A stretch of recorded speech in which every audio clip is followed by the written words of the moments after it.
तो दोस्तों जब से मुझे यह बात पता चली है, बड़ा दुःख है, अफ़सोस है और अपने आप के ऊपर गुस्सा भी है कि हम लोगों को इतनी सी बात भी नहीं पता या हम लोग कोशिश नहीं करते।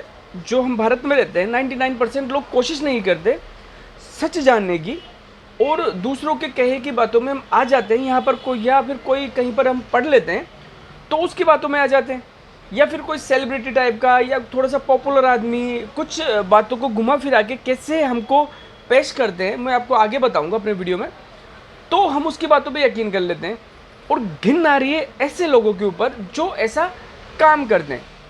जैसे कि आपको पता है कि 2024 के लोकसभा चुनाव 19 तारीख से चालू होने वाले हैं। इसकी वोटिंग चालू होने वाली है 19 तारीख से, ठीक है, जो अलग अलग चरण में होगी और फिर इसके रिजल्ट बाद में आएंगे। तो दोस्तों मतलब पार्टियां, जो राजनीतिक पार्टियां होती है, वह अपना उल्लू सीधा करने के लिए या अपने राजनीतिक हित के लिए किस हद तक गिर जाती है और किस तरह से वह अपने शब्दों के जाल में और वीडियोस के जाल में हम जैसे आम आदमियों को फंसाती है और कैसे भ्रमित करती है दूसरी पार्टियों के लिए। मैं किसी पार्टी की नहीं बोल रहा, मैं अधिकतर राजनीतिक पार्टियों की बात कर रहा हूँ। दूसरा, लोग कितना मतलब घटियापन पे भी आ जाते हैं इस चीज़ के ऊपर। देखिए, मैंने हमेशा से कहा है कि राजनीति के अंदर साम दाम दंड भेद की नीति चलती है, मगर कुत्तापन नहीं चलता। ठीक है, साम का मतलब होता है समझाना, दाम का मतलब होता है प्रलोभन देना, दंड का मतलब होता है किसी तरह से। राजनीति का मतलब सिर्फ चुनाव लड़ना नहीं है, राजनीति का मतलब है शासन चलाना। अगर कोई राजा है तो राजा के लिए राजनीति है। तो वो राजनीति में 4 स्तंभ आते हैं, साम दाम दंड भेद। इसका मतलब है कि जब राजा अपना शासन चलाता है तो वह साम का करता है, मतलब समझा बुझा के या बातचीत करके अपना शासन चलाना। ठीक है, दाम का मतलब प्रलोभन से, किसी भी जैसे कुछ राज्य में कुछ हो रहा हो तो प्रलोभन देके अपनी सत्ता को बचाना या अपना शासन चलाना। साम दाम दंड भेद, दंड का मतलब होता है कि अगर कोई आदमी उसके शासन के लिए गलत हो रहा है या कोई राज्य के लिए गलत हो रहा है या प्रजा के लिए गलत हो रहा है तो उसको दंड देना। और भेद का मतलब होता है किसी दुश्मन को उसकी कमजोरियों के थ्रू मात देना। मगर इस अपने फायदे के लिए किसी भी समाज के साथ, किसी भी धर्म के साथ, किसी भी जाति के साथ, संप्रदाय के साथ, पंथ के साथ, किसी की भावनाओं के साथ, किसी की श्रद्धा के साथ, किसी की आस्था के साथ खिलवाड़ नहीं करना चाहिए। तो दोस्तों मैं सीधे टॉपिक पे आता हूँ। आपको पता होगा कि नॉर्मली कई बार वीडियोस आते हैं या फोटोज़, मतलब ये अपनी अपनी जो व्हाट्सएप वगैरह पे चीज़ें शेयर की जाती है कि साहब बीजेपी बहुत अपने आप को गौ माता की भक्त बताती है और गौ सेवक बताती है, वह गाय माता के लिए बहुत कुछ करती है। मगर बीजेपी के राज में यूपी से बीफ सबसे ज़्यादा निर्यात होता है।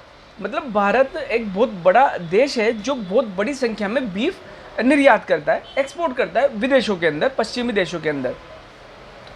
अब मैं भी उनमें शामिल हूँ। जब मैं भी ये खबर पढ़ता था, सुनते थे, तो थोड़ा दुख होता था कि यार बीजेपी वाकई में धर्म के लिए काम करती है और गौ सेवा के लिए भी काम करती है और गाय को माता भी मानती है, हम अधिकतर देखते हैं।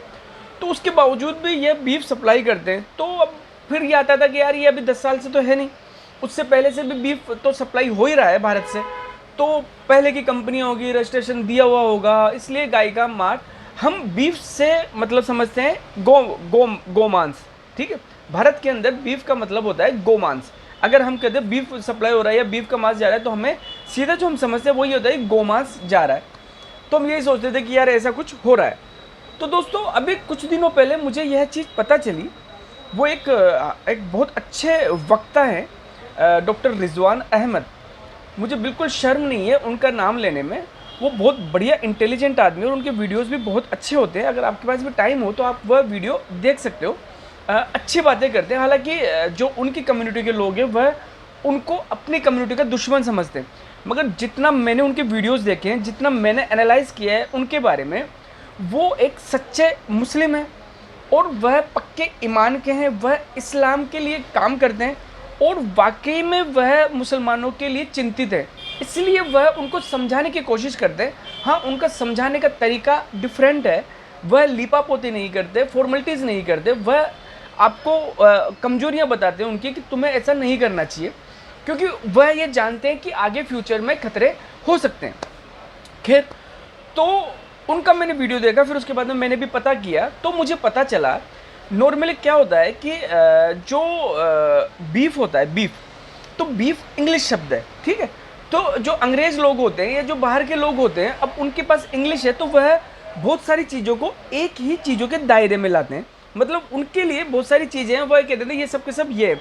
सपोज कर लीजिए हम पानी है हमारे, तो वह पानी को सिर्फ वाटर बोलते हैं। हम लोग पानी को वाटर भी बोलते हैं, जल भी बोलते हैं, नीर भी बोलते हैं, है ना, काफ़ी सारी चीज़ें बोलते हैं। हम लोग सूरज को सूर्य भी बोलते हैं, सूरज भी बोलते हैं, भास्कर भी बोलते हैं, ठीक है। वह सिर्फ सन बोलते हैं। जैसे हम लोग हमारे पिताजी के भाई को चाचा जी बोलते हैं, वह लोग अंकल बोलते हैं। हम लोग अपनी माँ के भाई को मामा जी बोलते हैं, वह लोग अंकल बोलते हैं। हम लोग अपनी माँ की बहन को मौसी बोलते हैं, वह लोग आंटी बोलते हैं। हम लोग अपने भाई की बहन को बुआ जी बोलते हैं, वह लोग आंटी बोलते हैं। तो उनके पास शब्दों की, मैं बुराई नहीं कर रहा, मगर उनके पास शब्दों की थोड़ी कमी है। और भारत के अंदर बहुत सारी लैंग्वेज चली जाती है, और हमारे हिंदी के अंदर या संस्कृत के अंदर पर्टिकुलर हर रिश्ते के लिए, हर चीज़ के लिए अलग अलग शब्द हैं। तो ऐसे ही विदेश के अंदर उन्होंने गाय के मांस को, चूँकि हम लोग गाय को माता मानते हैं मगर वह लोग गाय को माता नहीं मानते, तो वहाँ पर गाय खाई जाती है विदेशों में। तो उन लोगों ने गाय के मांस को और जो भैंस होती है बफेलो, उनके मांस को, दोनों को, मतलब जो बड़े जानवर का मांस होता है उनको वह बीफ बोलते हैं। समझ गए आप लोग? मतलब वह बड़ा जानवर खाते हैं, मतलब वह गाय भी काटी जाती है विदेशों के अंदर, और जो ये भैंसे होते हैं वो भी काटे जाते हैं। तो उस जानवर के मांस को वह लोग बोलते हैं बीफ, ठीक है। तो जब उनको भारत से ये मंगवाना होता है तो वह ऑर्डर किस में देंगे? जब उन्होंने कैटेगरी की ही नहीं है, उन्होंने गाय के मांस को और भैंस के मांस को, बफेलो के मांस को, जो वाटर बफेलो होते हैं उनके मांस को एक ही कैटेगरी में रखा हुआ है उन लोगों ने, क्या? बीफ के। तो जब वो भारत को ऑर्डर देते हैं, वह बोनलेस बीफ मंगवाते हैं, मतलब बोनलेस मांस मंगवाते हैं भारत से। तो जब वो ऑर्डर देते हैं तो ऑर्डर किस में आता है? बीफ के अंदर। जो भारत के सप्लायर्स हैं उनके पास ऑर्डर किस फॉर्म में आता है? बीफ के नाम से। तो वह एक्सेप्ट किस फॉर्म में करते हैं? बीफ के नाम से। जब वो एक्सपोर्ट करते हैं, बाहर भेजते हैं, तो भी वह बीफ के नाम से होता है। अब सबसे जो बड़ी बात वह है वो यह है कि जो अधिकतर लोग बोलते हैं कि सब बीफ भारत के अंदर गोमांस एक्सपोर्ट होता है, बाहर जाता है, यह सच नहीं है। जबकि भारत के अंदर जो कंपनियां हैं या ये जो कारखाने हैं जो ये मांस वगैरह भेजते हैं, वह भैंस और बैल का मांस निर्यात करते हैं। वह गाय का मांस निर्यात नहीं करते। भारत के अंदर से जो मांस निर्यात होता है वह बफेलो मीट होता है, भैंस का मीट होता है जो काली होती है। आप स्क्रीन पर देख सकते हो, ये गाय है और यह भैंस है। मतलब कि यह जब क्या बोलते हैं, हमारे भारत से जो मांस निर्यात होता है बीफ के नाम पर, वह भैंस का मांस निर्यात होता है, ठीक है, गाय मांस निर्यात नहीं होता। अब हम लोगों को जो बताया जाता है, और ये आज से नहीं हो रहा, बहुत पहले से हो रहा है। तो इसमें अभी 10 साल से बीजेपी की सरकार है, उससे पहले कांग्रेस की सरकार थी, पहले भी बीजेपी की सरकार थी, कांग्रेस सरकार रही है। तो ये हर सरकार के राज में गया है। अब एक बहुत महान तो मैं नहीं कहूँगा, भाई साहब भी कहने का मन नहीं करता, एक बंदा है जिसने अभी यूट्यूब के ऊपर थोड़े दिनों पहले तो कहा था अपने पोस्ट में कि सब भारत में डिक्टेटरशिप है या होने वाली है, ठीक है। उसके बावजूद वह दिल्ली भी आया और ओपनली वह घूम रहा है दिल्ली के अंदर। अब सोचे किसी देश में अगर डिक्टेटरशिप है ना, तो जो ये बोलने वाले का पता नहीं चलता कहाँ चला गया और कहाँ नहीं गया। दूसरा, अब उसने एक वीडियो पोस्ट किया है जिसमें सबसे पहले वह गाय माता को क्या बोलते हैं, गाजर खिला रहा है, ठीक है। फिर कह रहा है कि ये कितनी अच्छी है, ये सब समझती हैं, इनको गुस्सा भी आता है। उसके बाद में डायरेक्ट वह बताता है कि साहब, जो भारत के अंदर कंपनियां है जो बीफ निर्यात करती है, वो उन्होंने 5 करोड़ तो दिया है शिवसेना को चंदा, और 2 करोड़ रुपए दिया है भाजपा को चंदा। अब यह कंपनियां, मतलब यह पार्टियां ऐसे कंपनियों से चंदा लेती है जो बीफ एक्सपोर्ट करती है, ठीक है। अब उन्होंने जब डिस्कशन दिया उसने बिल्कुल शुरू में तो आपके दिमाग के साथ उसने खेला, ठीक है, आपको दिखाया कुछ और सुनाया कुछ। उसने शुरू में आपको गाय माता दिखाई, उसके बाद में गाजर खिलाते हुए दिखाया, फिर कहा कि सब भारत के अंदर इतना बीफ जाता है। अब हम लोगों की प्रॉब्लम ये है कि हम बीफ को, मैं खुद, ये मेरी भी गलती है, हम बीफ को यही समझते हैं, बीफ का मतलब गाय का मांस। मुझे पता ही नहीं था कि बीफ का मतलब भैंस का मांस भी होता है। ठीक है, तो अब उसने ये बताया कि सब भारत के अंदर से इतना बीफ का मांस जाता है। ठीक है, फिर उसके बाद में छोटे से उसमें बता दिया उसने कि साहब भारत के अंदर से जो इतना टन या जितना किलो बीफ जाता है वह बफेलो बोनलेस मीट होता है। ठीक है, छोटा सा बोल दिया और उसने उसको बिल्कुल ऐसे ब्लड टाइप का कर दिया ताकि आप उसको एक्सेप्ट ना कर पाए। उसके बाद में उसने फिर वही अपनी रणनीति करने लगी। तो मतलब आपको जिसको पता नहीं है, अधिकतर लोगों को नहीं पता, 99% लोगों को नहीं पता, उनके दिमाग में सीधा क्या है, अरे यार भाजपा और क्या बोलते हैं शिवसेना, मतलब भाजपा अपने आप को इतनी गोभक्त पार्टी बताती है और वह ऐसे लोगों से चंदा ले रही है जो गोमांस निर्यात करते हैं। मगर सच्चाई क्या है, वह कंपनियां जो भी हैं उसमें हिंदू भी मालिक है और मुसलमान भी मालिक होंगे। मैं उस चीज़ में नहीं जा रहा, मैं सिर्फ कर रहा हूँ आपका इंटेंशन, मतलब आपके जज्बातों से, आपके इमोशंस के साथ, आपके आस्था के साथ कैसे खेलती है राजनीतिक पार्टियां, वह देखिए आप। अब भारत में जो निर्यात होता है मांस, वह होता है भैंस का मांस, भैंस जो काली होती, ठीक है। और जो हम लोग बीफ समझते हैं क्या, वो गोमांस, जबकि भारत में गोमांस निर्यात नहीं होता। इसलिए मैं आपको कहता हूँ कोई भी हो, कोई अगर इन्फॉर्मेशन हो, अगर आपको लगता है तो आप उसको क्रॉस चेक कीजिए, किसी की बातों पर विश्वास मत कीजिए, मेरी बातों पर विश्वास मत कीजिए, आप खुद चेक कीजिए कि बीफ का मतलब वाकई में क्या होता है। देखिए, जरूरी नहीं जो बीफ का मतलब वहाँ पर विदेशियों के लिए होता है वो हमारे लिए भी होता हो, उसमें कैटेगरीज भी हो सकती है। जैसे मैंने आपको बताया अंकल ही अंकल है उनके लिए तो, मगर हमारे लिए तो चाचा मामा बुआ मौसी सब है।